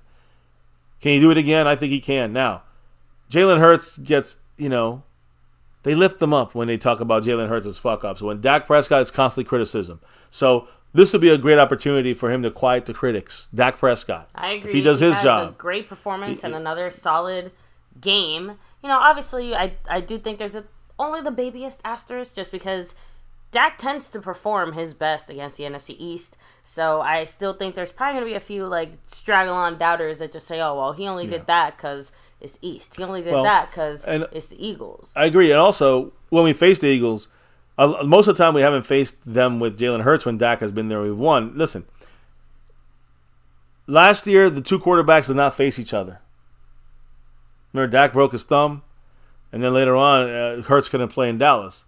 So they each missed the game against each other. This is the first time that they'll meet up when they're both of them being healthy. Which one of these guys will step up and perform in this huge divisional game? And again, Dak Prescott, it's there for the taking. Now, he's going to need time to throw. So Tyler Biadasz, a key matchup here for Dak Prescott, for this offense, is how Biadasz holds up in the middle of that defense. They got some ballers in there, some big guys. And how has he been holding up, baby? So far, pretty damn good. He had one bad miss against the Rams. Outside of that, very good. Really, the whole season. It's the trenches again, right? I always say this. The trenches is what matters. On defense, we got to win that. And on offense, we got to win it against a very tough Eagle front. But the war of the trenches, here's the thing, guys. Tyler Biadasz, okay, he's going to face guys like the big guy, the rookie last year, Jordan Davis, who's coming off a hamstring, who might not be 100%, but he's going to go up against big-ass Jordan Davis, huge Fletcher Cox, who's just a huge player, like he's a good player, even though a little older now, and rookie Jalen Carter, who's back from the back injury. He's going to be out there also rotating in there, battling in the interior there, and Biadasz is going to have to hold up. Look, to his left, he's got Tyler Smith. To his right, he's got Zach Martin. So he's the guy that got to hold up here. He's going to be the key to pick up the slack for both guys, but also, he's going to have to really handle his own today. He can't really rely on the other guys to pick up his slack at this point. They're going to have their hands full with these monsters. So Biadasz has to be the key here, believe it or not. So they're going to try to break through there, create havoc, push Biadasz back into the running backs, into Dak Prescott. He's going to have to hold his own for the Cowboy offense to have success and give Dak Prescott and the running backs, Tony Pollard, time to run. Now, their pass defense is very, very weak, susceptible. I'll say this: they have a good defense on paper, but they have some, they had some good players that they got in the draft in the last couple of years: Jalen Carter, Jordan Davis, Nolan Smith, Nakobe Dean. These guys are now out there rotational or starters. They have some big-name free agents and traded guys. In the secondary, Darius Slay, James Bradbury, Kevin Byard just last week. But on the field, they're not as tough as you think they are, guys. They rank 19th in points allowed. They are tough to run against. That's by far their MO. That's what they do, is stop the run. So no joke there.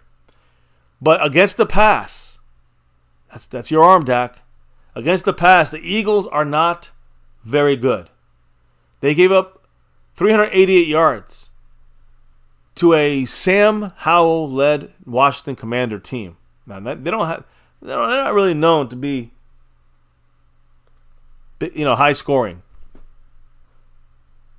So the Eagle defense giving up that much yardage to a Sam Howell Commander team. The Cowboy defense, we haven't allowed a team with that many receiving yards in 5 years, just for a little reference. Yeah, reference there. So even the 2020 shitty Mike Nolan defense were never that bad at any week in the season, those numbers wise. So the Cowboys have to attack the Eagles where? On the ground? No. In the air? Yes. That is the way, guys. That means stop this whole establishing the run shit and let's get first and second early down passes. It's a little bit, I think, hard for even a McCarthy, who obviously still has, like you said, some Kellen Moore-isms and things like that, to, I think, maybe accept that. Thank goodness we saw a little bit more of that in this Rams game, right? Because if you had asked me that before the Rams game, if that was the key to the matchup, I'd be sitting here shitting my pants, freaking out, worried. Yeah. Now, I'm going into this game thinking, all right, McCarthy at least knows where to attack and who should be the person doing it. Should know. And it's it's going to be McCarthy and Schottenheimer, but Dak Prescott versus the defense of Sean Desai. He's a guy that can his defense be torn apart? Because it seems like it has been. Listen to this. Whether Eagle fans like it or not, Dak Prescott we're 8-3 when Dak Prescott's the quarterback against the Eagles. 8-3. Mm-hmm. Now, so it's going to be about the game plan that the Eagles bring out and how they will be able to slow down Dak Prescott. Average defenses in the passing game, Dak Prescott has torn him a new hole. So it's no joke, guys, especially against zone coverage. And that's what they're going to do, the Eagles. A lot of zone coverage, which means that's where Dak, when zone coverage is, Dak has targeted who? C.D. Lamb at a very high rate. And it's worked to perfection. The Eagles defense, okay, they shut down a high-powered group in Miami, did a good job there, and then they were torn apart by the Commanders through the air. And, it was a close game. So my point I'm trying to say is the Cowboys have to kind of go and attack through the air and use CeeDee Lamb. And again, guys, I'm going to add in there Bradley Roby out for this game. They're starting nickel cornerback right now. Huge loss for them. And that's where the Cowboys, Mike McCarthy, the game plan, Dak Prescott got to attack when they got their nickel corner against whoever. It could be Cooks, it could be whoever. But when he's against CeeDee Lamb, you got to plan for it. You got to make plays for that mismatch to come to fruition and open it up for Dak Prescott so he can hit him and we can get some plays. So Sean Desai and his defense, the defensive coordinator, he's going to be figuring out ways to try to slow down wherever CeeDee Lamb is at and trying to get pressure on Dak Prescott. CeeDee Lamb versus the Eagles zone. Let me switch it up here for a second because CeeDee Lamb, of course, huge game last week. And if he is game planned properly, we can destroy almost every defense we go against with CeeDee Lamb. Listen to this. CeeDee Lamb, former first-round pick, has haunted the Eagles so far in his career, especially in the slot. The nickel cornerback is out, and that's their backup, and he is out for this game. So now they got to go third-string slot cornerback. They're in trouble, and they're going to see up to 80% of CeeDee Lamb in the slot if we want to. Of course, last week we used CeeDee Lamb in the X receiver, used him as the Michael Gallup kind of guy, isolated, 3 receivers on the left, all by himself on the right is CeeDee Lamb. The Rams don't know how to react to that. Will we see that? Will we see a lot of 11 personnel, which is what we did see last week? Will we see CeeDee Lamb going back into that slot area? Well, the Eagles right now, guys, when it comes to their zone defense, gets torn up by Dak Prescott. Something about it. If Philadelphia tries to press CeeDee Lamb, he has the quickness to make any defender pay. If they play off and they play in a zone, CeeDee Lamb can dominate like he did with the Jets week 2 with Dak Prescott finding him and being a kind of a, he was like pushed in the offense by the scheme by McCarthy. So again, the Jets have a predominant zone style defense. Dak carved it up. CeeDee Lamb carved it up. That is what we can see, something similar to that if McCarthy has the game plan right, carving up the secondary of the Eagles, who also play a lot of zone. Decide that their defensive coach has his work cut out for him. Unless they get consistent pressure on Dak, this is a key to winning the game. One of the biggest keys to winning the game. And yeah, talk about receivers here. It's crazy, right? But it's not just CeeDee Lamb. It's also Brandon Cooks. Brandon Cooks against the Eagles secondary. All right? I mean, it's not just Micah Parsons. Sorry, baby. He's on your face. His hand is all over your face there. I'm willing to share the space with Micah Parsons. He's earned it. With Micah? Oh, sorry, Brandon Cooks. Yeah, Brandon Cooks there. So sorry, I was reading the chat. Someone said something about Micah there for a second. So Brandon Cooks against the Eagles secondary. What we're going to expect from this, the shift from their focus from CeeDee Lamb, and then who they got to deal with if they're putting all their focus on a CeeDee Lamb. What are they going to do about Brandon Cooks? Just so you guys know, as far as CeeDee Lamb is concerned, the most targeted leading receiver right now for the Cowboys, 46 catches, 633 yards, 13.8 yards per game, and 3 touchdowns. But all the other Cowboys have 49 catches combined, 517 total yards, and 10.6 yards per catch, and only 3 touchdowns combined. So the focus is obviously for the Cowboys to pick apart defenses using number 88. But somebody else has to step up. And to me, against the team like the Eagles, we got to have another guy get big numbers. Brandon Cooks. You think Brandon Cooks is going to be I think Brandon Cooks is the guy here because, look, here's the thing. If they're going to double CeeDee Lamb, they're going to move their best guys to cover him. Okay, they might try to get Bradbury on him. They might put a sleigh. They might put a sleigh on him. But then that's going to be moving him to the slot. What are they going to do about Brandon Cooks when they got their third stringer, fourth stringer, fifth stringer on Brandon Cooks? Go ahead. I'm sorry. No, just that more people in the chat like get money saying this feels like more of a Gallup game. Again, depends how the Cowboys use them. Depend how they use them. But you got to remember the speed of Cooks is the difference maker here. Let me explain. Yeah, Gallup is fast, but he's not Brandon Cooks he's a chain mover, and he can make the big play down the field, but it's not the speed guy. Brandon Cooks comes in with the Cowboys traded for him, of course, number 2 receivers. He has to pick up the slack, in my opinion.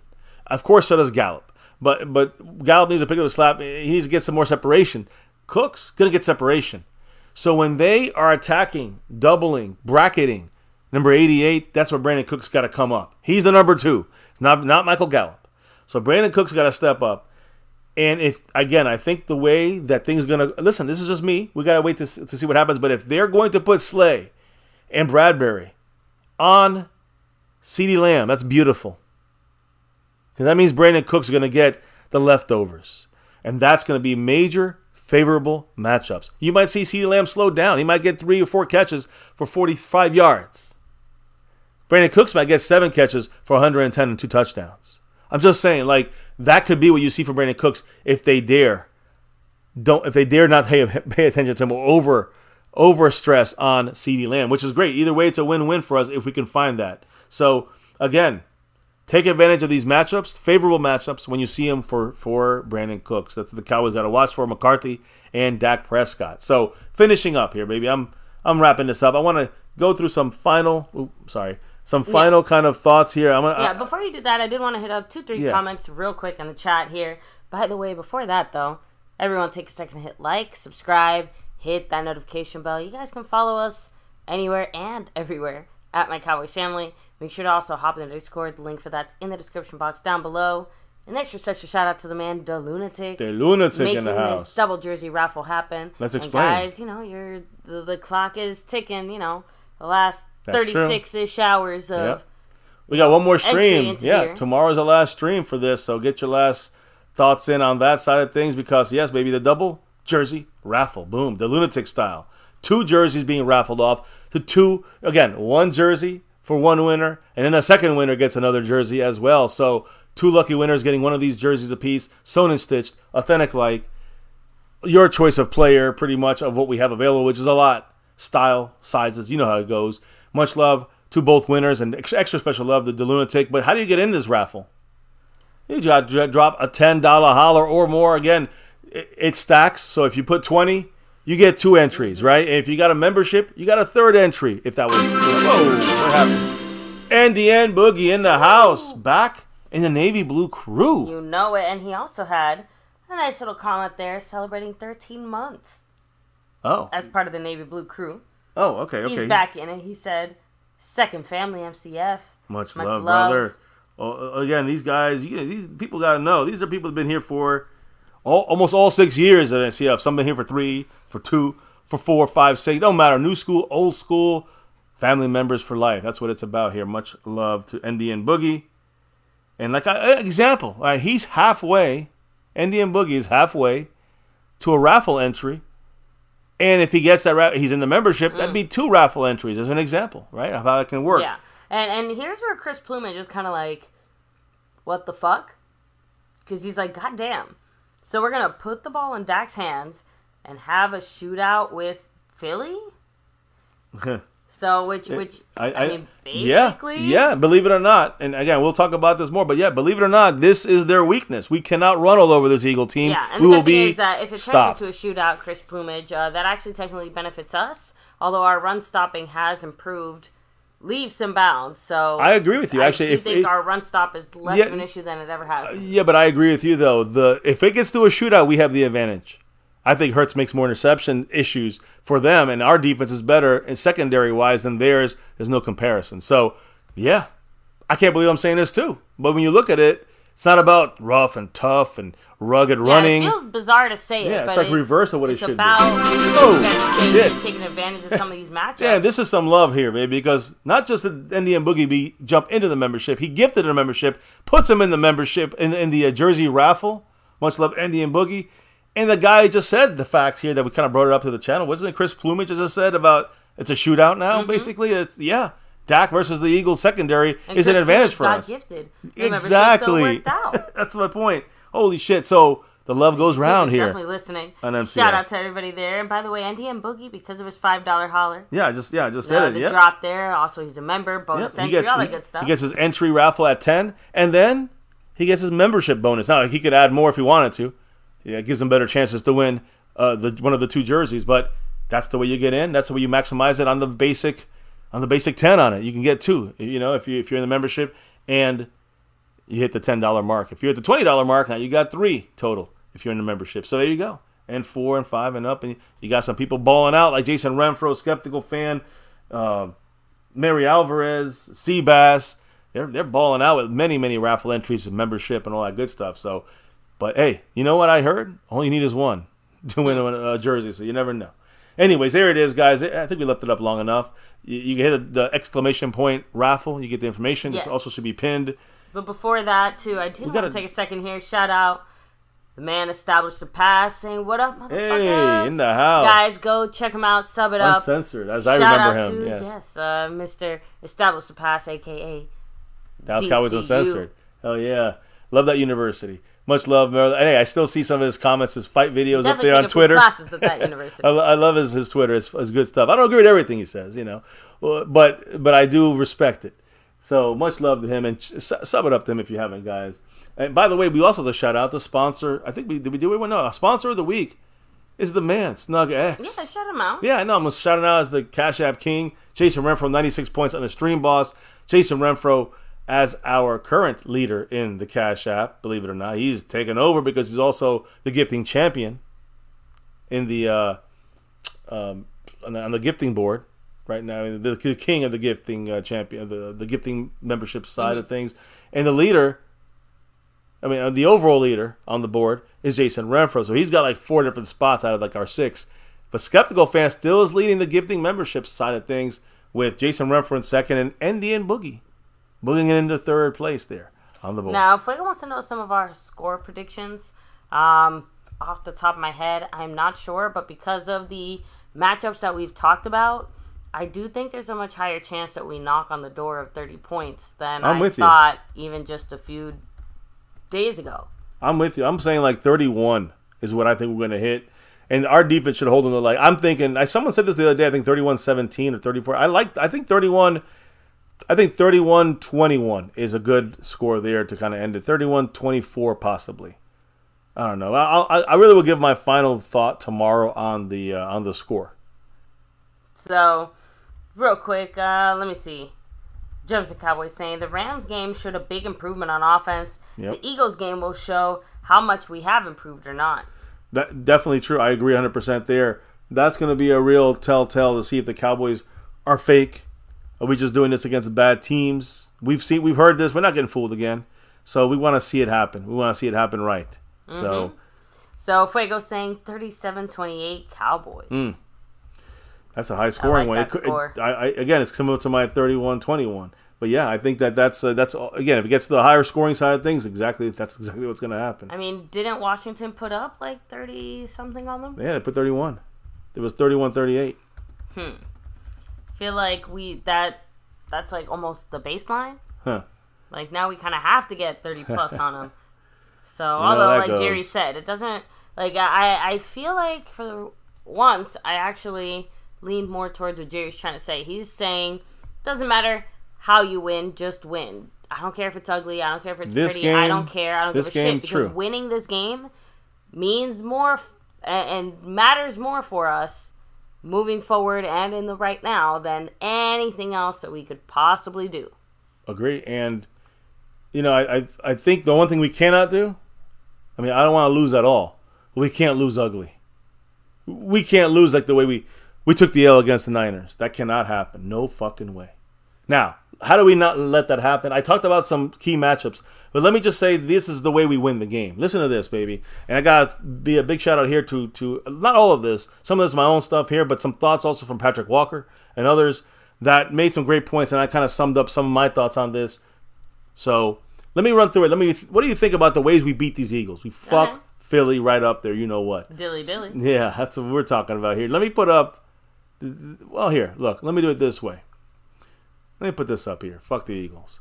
Sorry, baby. I'm such a pretty woman next to the fuck the Eagles. I'm sorry. That's all right. You're saying that. What are you saying? I'm willing to give up your beautiful face here temporarily what are you for saying? some fuck Philly. Yeah, fuck the Eagles. Dilly. So, listen, fast start to the game. What has happened in all our games when we've not come into a fast start? We've lost. The early mistakes that we had against the Niners and the Cardinals. Against the Niners, we're down 14-0. Boom, right off the board, right? Just off the top. So, you cannot do that against a really good team. The Eagles are a good team. So, if we start off down 10-0 in the first quarter, we are already hurting ourselves from trying to win this game. Yep. So how do we win this game? You got to start off with the lead, controlling the game. Again, guys, it was a one-dimensional game for the Cowboys against the Niners. And they really, they have an elite team there. The Eagles have an elite team in that sense too. And, since we cannot get down, they will hold us down and destroy us. Again, we had a 14-point deficit and we came at a 21-point deficit. We ended up losing by 32 fucking points. You cannot get behind on the Eagles early, or this game will look similar as the Niner game. You guys feel me on this? You got to also stop those third downs. Listen to this, baby. The Eagles' offense is the best in the league when it comes to making third downs. Oof. 50%. So, again, you guys know how to do math, right? They got 10 third downs, they're going to make half of them. And that's pretty good. That's number one in the NFL. Like I said, damn. The Cowboys, on offense, are third best in the NFL. 48% of the time. Surprise. 48% of the time, we make first downs. We convert third downs. The Cowboys, again, so both of these teams are very good on third downs. But what about defense? The Cowboy defense, we're ranked 7th in the NFL on third down stoppage. Fantastic. Top 7 right there, right? The Eagles are 25th. So, they don't stop third downs. They are not a good defense that stops third downs. We kind of touched on this yesterday. So, again, if anything, we should try to go for it on third down, as much as reasonably, try to be more aggressive on third down as much as reasonably possible. Yeah, again, the Cowboys, that's a whole different thought process. But, yeah, we need to convert our third downs. I know, but the point we are one of the best teams at doing it, and they're one of the worst teams at stopping it. That's what I'm trying to say. Like, we have to try and, whatever our third down situation is, because I imagine it's not going to be a favorable third down situation every single time, right? It's not going to be like a 3rd and 1, 3rd and 2 every time. Like, just saying, we just have to take advantage of those situations. Yeah, and I think defensively, you got to remember, they are very good. They're the best at making first downs. We are 7th best at stopping third down. So that's a tougher battle for them. We should hopefully make them slip up a little bit more than they used to. Stop them more than they stop us. That's the key. We got to make those third down conversions. They got to get stopped on them, even if it's a little bit. Even if they get it instead of 50%, they get it 45% of the time. That's a win for the defense. While on the other side, we're 7th best. We got to make sure we get the stops against on the other way around. So on offense, we have to get those first downs against this Eagle defense. It's a very important thing in a close battle. So that's, again, the Eagles are not good at stopping third downs. And that is where we have to understand, whether it's 3rd and 1, 3rd and 10, we gotta definitely find ways to convert against the Eagle defense. They're 25th in the league. So come on, let's go.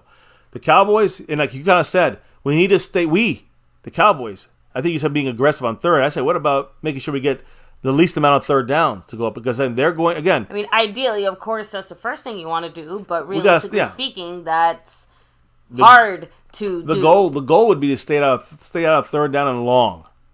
And third and short, that's awesome. I don't mind 3rd and 2s. Third and short, we basically run this shit, right? Like, again, we have every single option and availability. Yeah.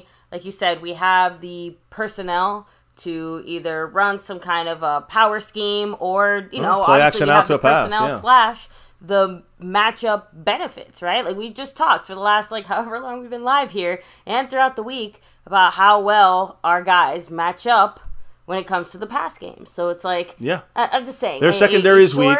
Yardage, third down, or a reasonable third down situation. Now, they're very good at stopping the run. So third down and short, you can just use play action.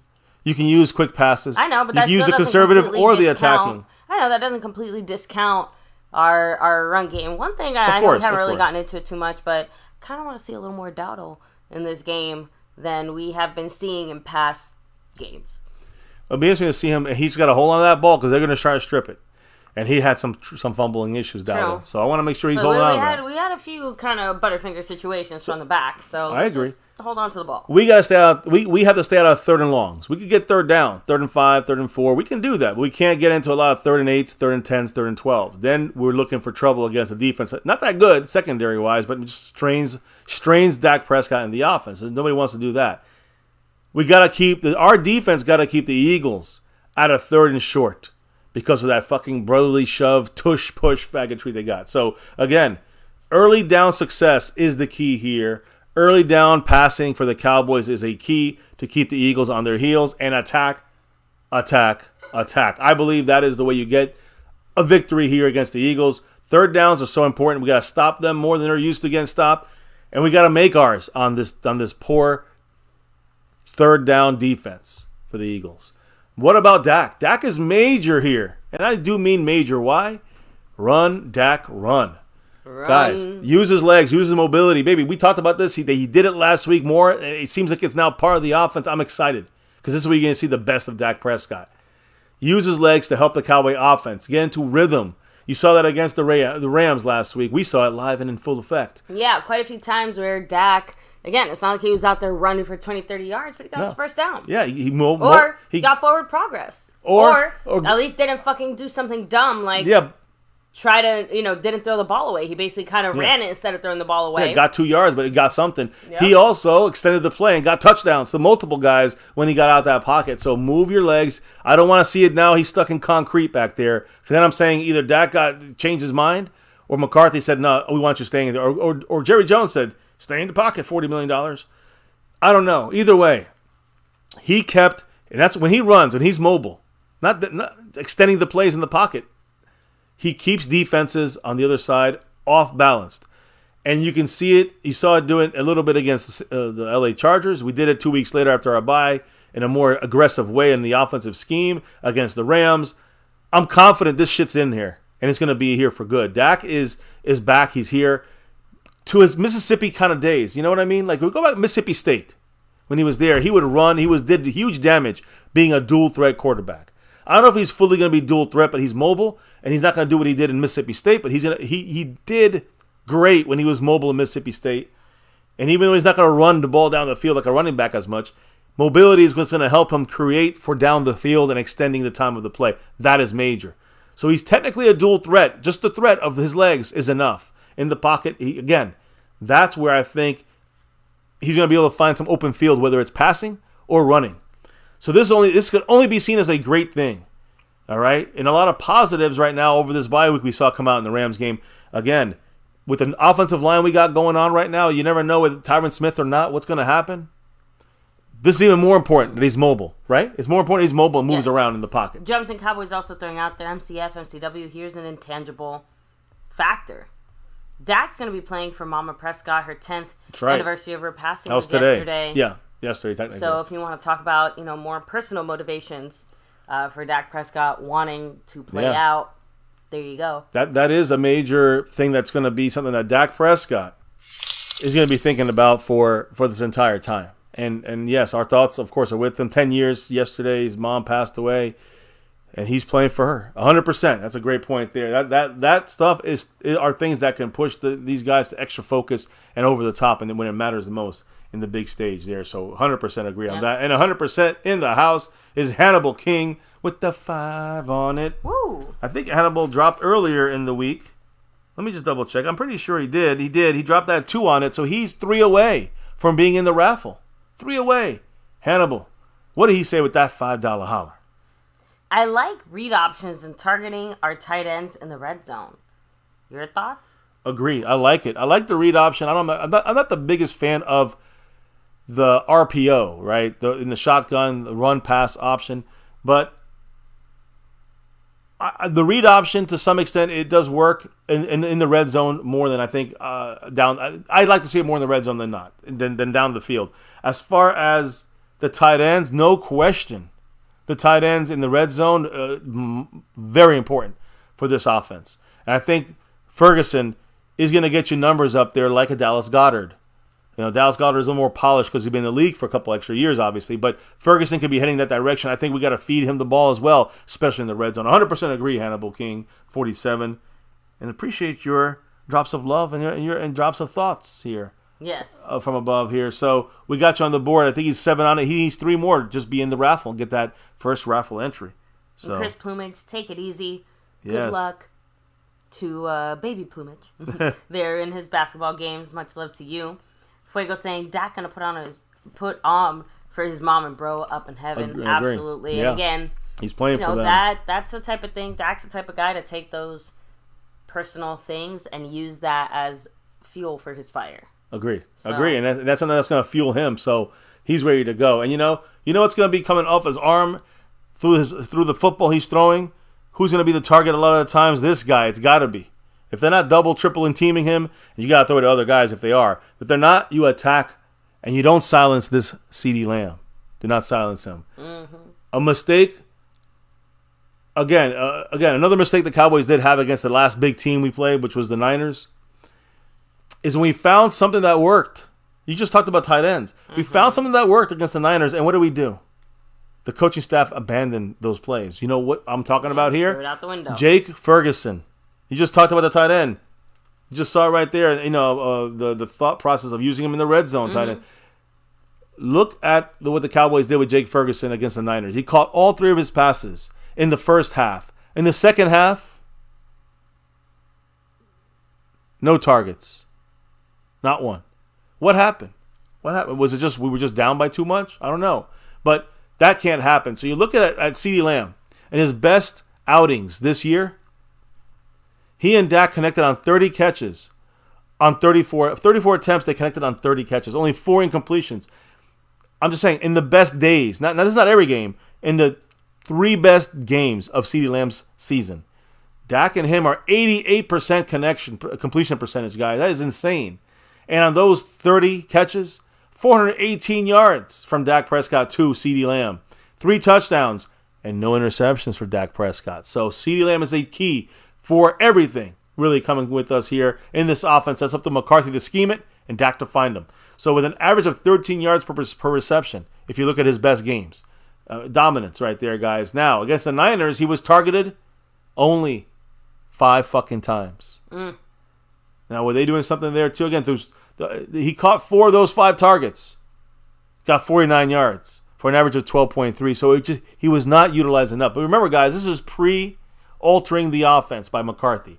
So this is when CeeDee Lamb was being run into basic routes. Now Dak missed CeeDee Lamb in what I counted 3 separate plays. I saw Dak Prescott miss CeeDee Lamb in that Niner game, but they were all the 5-yard dump offs. They were all the basic curls, outs that didn't lead to. It was the conservative game plan. So Dak missed him. Dak didn't seem comfortable in it.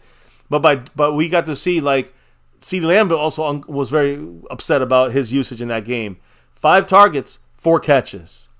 That's efficient. We didn't use him enough. Yeah. So we got to use the stuff that works. You know what I mean? So the ability, this is going to be the difference maker. And we said it earlier, it's a shootout is kind of good.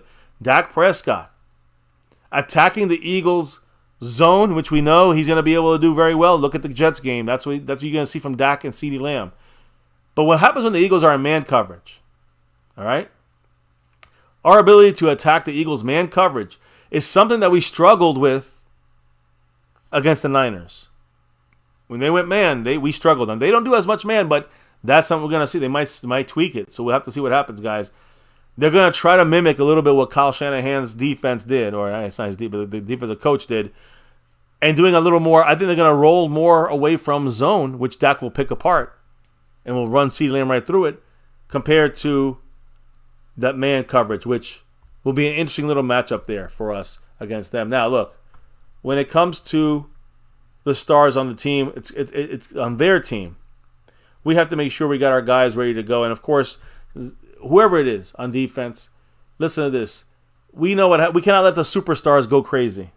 The A.J. Browns, Jalen Hurts. Yeah, and even we understand there have to be exceptions to the rules, or certain players that maybe get babied a little bit more, however you want to describe it.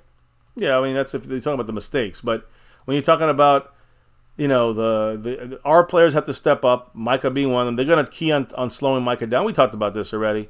So it's more about the Dan Quinn defense. Oh, where is Dan Quinn? I know he was up here for a second. There he is.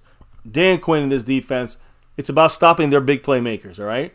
A.J. Brown, he's a guy we got to watch. We got to slow down A.J. Brown. And this is what I'm trying to say. Patrick Walker. I don't know if Montana's in the chat. I know he was here earlier. But Patrick Walker actually said that he believes one way of slowing down A.J. Brown is to get DaRon Bland in coverage with him. Sticky DaRon Bland. Now, again, we talked about the options there. It happens to the other receiver situation. But again, DaRon Bland with 3, we know about the interceptions and all that great stuff. According to Patrick Walker, he believes using the physicality that DaRon Bland brings, the speed and stickiness that he has, the skill set of DaRon Bland is the way the Cowboys maybe should go, or the slowing down A.J. Brown, their superstar, on their side of the ball. Now, does this mean he's not going to make plays, A.J. Brown, even with DaRon Bland? Of course it means he's still going to get plays. But hopefully, he only makes a couple instead of 5 or 6 or 7 like he did against the Commanders. You got to stop him from racking up a huge day, a lot of production. So that's when you have to kind of push. This is just an option here. If DaRon Bland is there, then what happens to Stephon Gilmore? And that's where I think it's Gilmore and Jordan Lewis kind of turn their attentions to the number 2, who is going to be a guy like Devontae Smith. I think that's going to be kind of similar to Puka Nacua and Cooper Kupp last week. Those guys kind of erased them. We'll see. Can you think that Stephon Gilmore, with the help of Jordan Lewis in there, can help slow down Devontae Smith on the other side if you're going to use a DaRon Bland to that's the question at hand. So that's just a question. But either way, the Cowboys got to figure it out. Dan Quinn got to figure it out. And Jaron Kearse, he's going to have the assignment of taking down Dallas Goedert, which he has locked down most of his career with Dallas when we played them. Quick note, Chuck to Montana said, "I'm still here. Patrick No-C Walker just be talking." I hear you, but I'm just throwing out the other options there. If we had DaRon Bland following him most of the time, or seeing him most of the time, like we did with the Rams, we used to their, I guess you could say, their speedier guys. We used a combination of Jordan Lewis and Stephon Gilmore. Will the Cowboys do that this time around? You don't ask me, guys. You got to ask that guy on your screen, Dan Quinn. So we'll see what happens. But another key to this stuff in the defense is that 6, and this is what Patrick Walker kind of brought up, 6 of Jalen Hurts' 8 interceptions have happened when he's throwing to his right. So when he's throwing to his right, he's thrown 6 picks out of the 8. 4 of those interceptions, he went 20 yards deep right. And again, the passer rating was 86.74. So again, he's thrown only 2 interceptions to the left side of the field. 0 interceptions beyond 10 yards on the left side of the field. And his passer rating, it jumps up to 112.44 on the left side. So right side a lot weaker for Jalen Hurts down the left side. So again, when you look at this here, a guy who's a right-handed quarterback drops it back with the front facing the side side of the field. He's already seeing it. It's a strong side of the field. So he already can get the first look there. It's easier to see that side. And that's his deficit, Jalen Hurts, at least this year. So can Dan Quinn use that to their advantage? Got to see.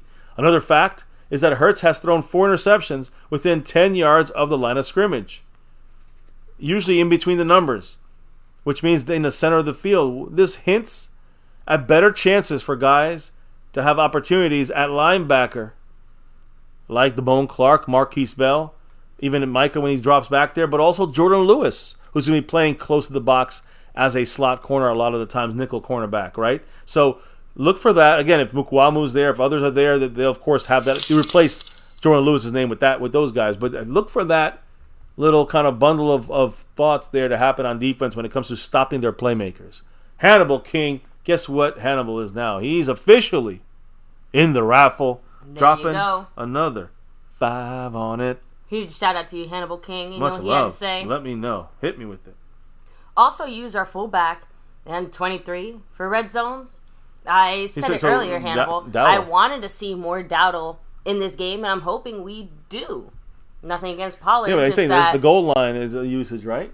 Yeah. Or red zone, yeah. He's talking specifically red zone. I'm talking obviously just overall, but red zone is it's very important. Fucking important. So think it still applies there. But yeah, definitely want to see a little bit more Dowdle. We need that power. And I've been saying I'm surprised we haven't seen more Lipke, but at least in this Rams game, because of our scheme and what we did, and honestly the way and how quickly we did it, it kind of made sense that we never really saw too much of Lipke. Remember one of the things at least not as much as we maybe initially thought. I like Lipke. The main issue I have is why would you not keep, if you're going to keep him on your roster, why don't you use him more, right? That's my issue. If you keep him in your 53, let's see the usage. We're not really establishing anything with him. Right now, we're kind of using our tight ends more in that, in the sense that, we're just using receivers and tight ends to do more of our blocking than, let's say, our fullback. We don't use the fullback even that much. My question is, my comment in this game is, I don't want to see Lipke in this game. This is not about running the ball this game. It's about passing the ball this game.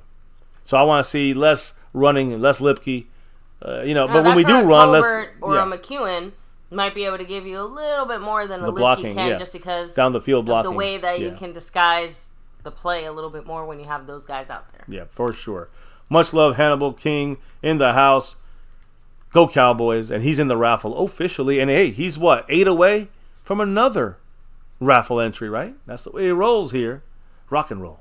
Now, guys, the final comment I have, the final kind of, I guess, two things here, I guess. Penalties. Fucking penalties, guys. You want to win this game, you don't want penalties. So, again, this has to be a very good self-disciplined game. You cannot have offsides by Micah Parsons.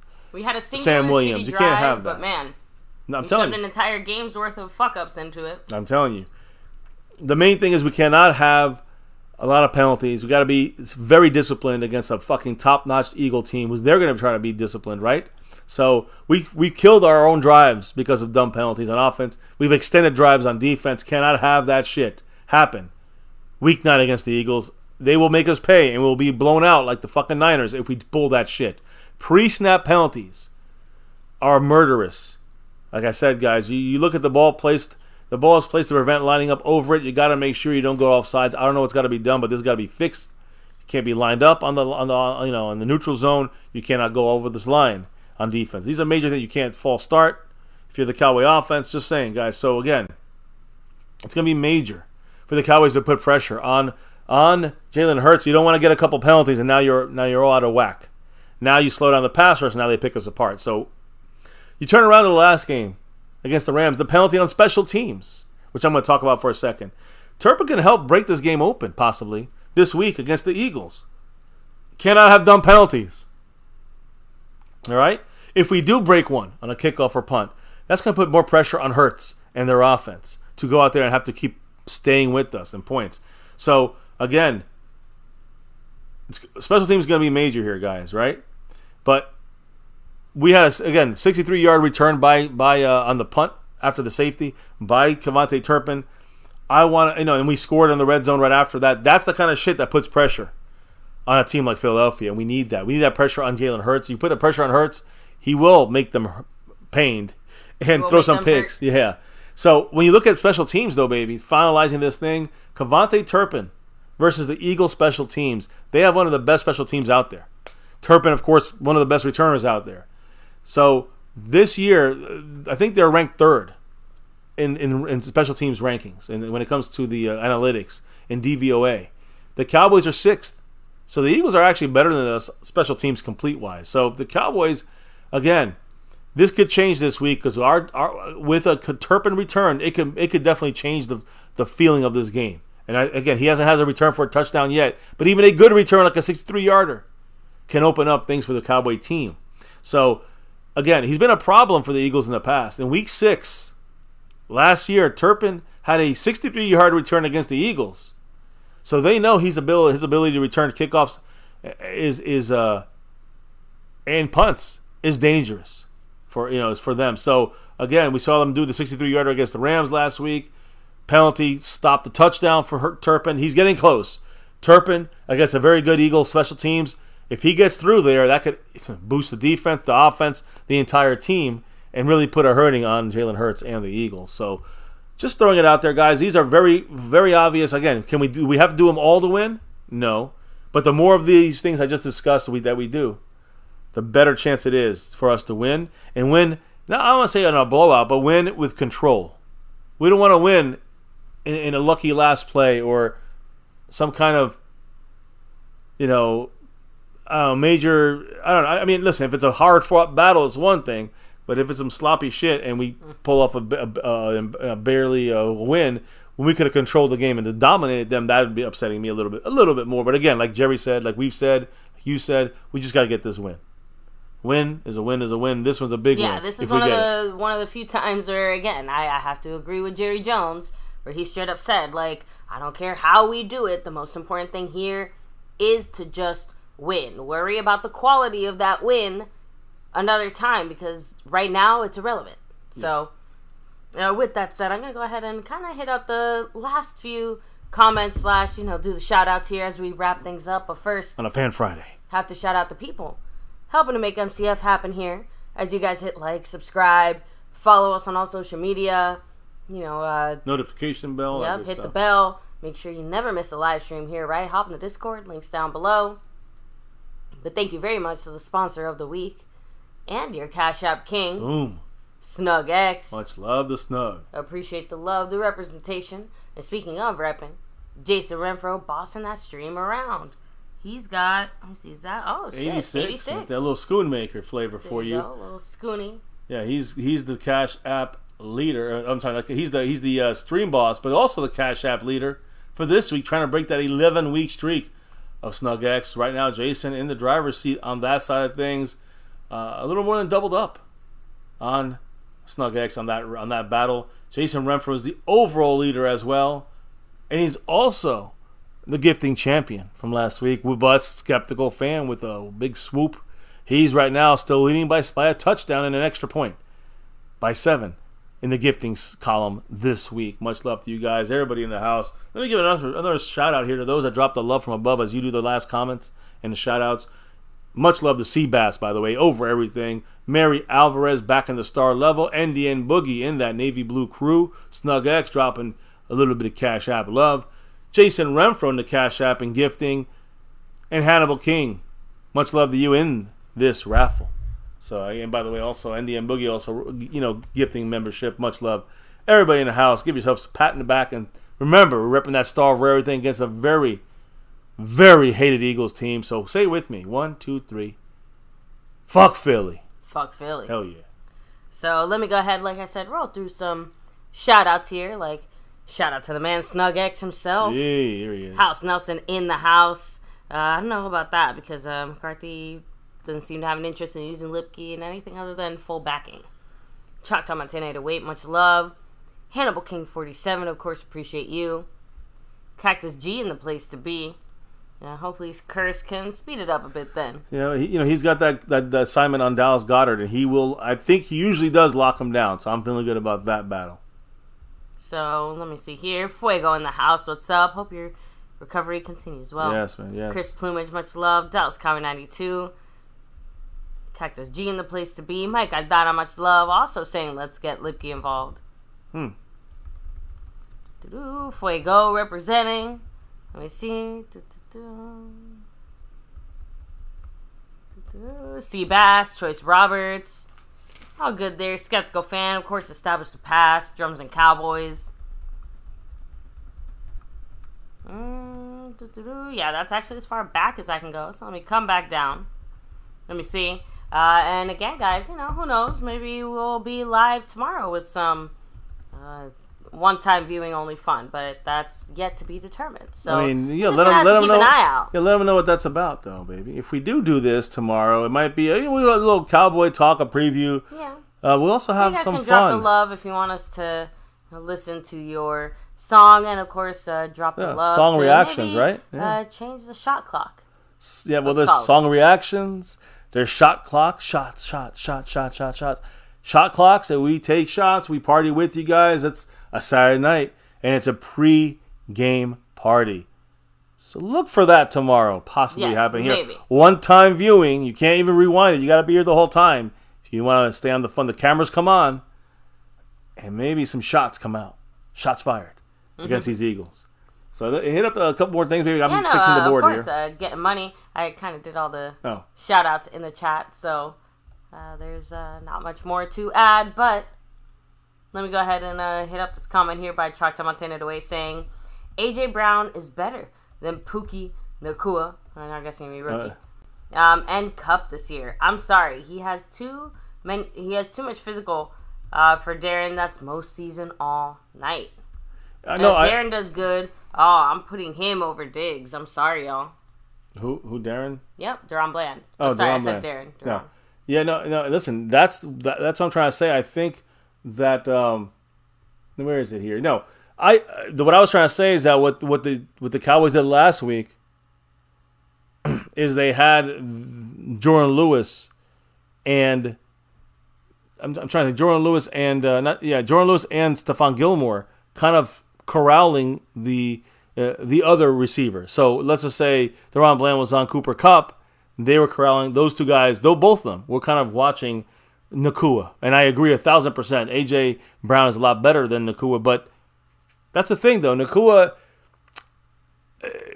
was slowed down, stopped. But what happened with A.J. Brown, what could happen with A.J. Brown is that if you have him getting double teamed, that's still going to make it a little bit more difficult for him to get open and free, even if he's a little better. He's a lot better than Nacua. So, but Deron Bland's going to be shutting down Devontae Smith at that point, and vice versa. You're hoping Devontae Smith getting double teamed by Stephon Gilmore and Jordan Lewis should be manageable, while Deron Bland is on A.J. Brown. So I think that's the way I'm trying to see it from all angles. In the end, it doesn't matter how we see it. It don't matter what we think. It matters what Dan Quinn does and how the results are on that field. So I hear you, man. I definitely hear you. So let me see. I think, like I said, we shouted out pretty much everybody here. So, baby, I want to ask you a question. I'll allow it.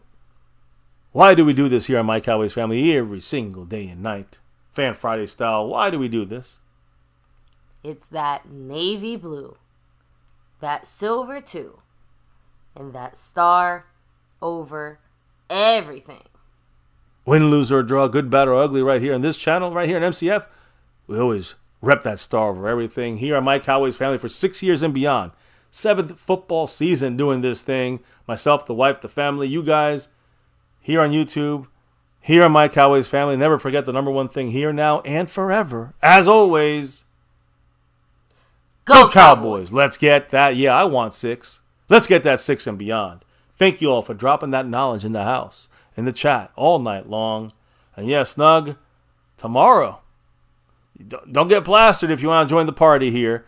Get plastered with us while we go live. There's a chance for the party.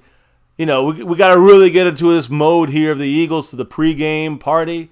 It starts tomorrow night, a one-time only viewing right here in My Cowboys Family. It might be an hour, might be an hour and a half, might be 3 hours. I don't know how long this thing goes. But we're going to have fun. We're going to listen to music. We're going to talk Cowboy football against the Eagles.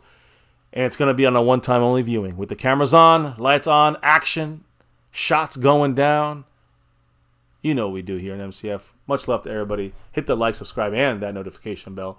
Dropping the knowledge in the chat. We can't do it without your thoughts. Truly appreciate your guys' drops of love from above. And of course, guys, as we clock out and drop out for the evening, I'm going to relock and reload for a one-time only show tomorrow. Stay tuned for that. Your last chance is also to get into this fantastic Dead Lunatic double jersey raffle. Oh, yeah, just in case you forgot, there it is. Halftime of the Eagle game, Sunday. That's when it's going down. We're going to have 2 very lucky winners, with each of them having a sewn and stitched jersey of their choice. Cannot wait to see it. Much love to Lunatic. I agree. Much love to everybody in the house. Baby, as we drop out for the night, before we can officially 100% get on out of here and drop out for the night, what do we got to do? We got to drop the beat. Oh, yeah. That beat's been dropped. We want 6 and 7 and 8 and beyond. Thank you all for dropping in with us. We'll be tallying those raffle entries after tomorrow's stream into Sunday. And we're wishing good luck to 2 of you guys. For the Lunatic, much love to Snug and Jason and Skeptical Fan, all representing these boards all across our MCF streams. We'll see you back tomorrow. Have a good night. Have good dreams. And let's get that 6 and beyond. Damn it, that's what I want. Here, another Fan Friday in the books. Another Cowboys chat. we talked about the matchups. You got, CD and Slay. Hassan Reddick going to be coming for Dak Prescott. You got A.J. Brown. It's going to be Gilmore, Bland. Who's going to be up there covering this guy? Micah. He's ready for some Jalen Hurts. You know what I mean? We're going to see this and more. Dak attacking. The Dak attack. That secondary of the Eagles, weak. Let's attack them. Let's get this win. And let's cheer them on right here on MCF, where it's about that navy blue, that silver too, that star of everything. Never forget the number one thing right here, my Cowboys family. Much love to everyone in the house. Fuck Philly. Much love to everyone in the house.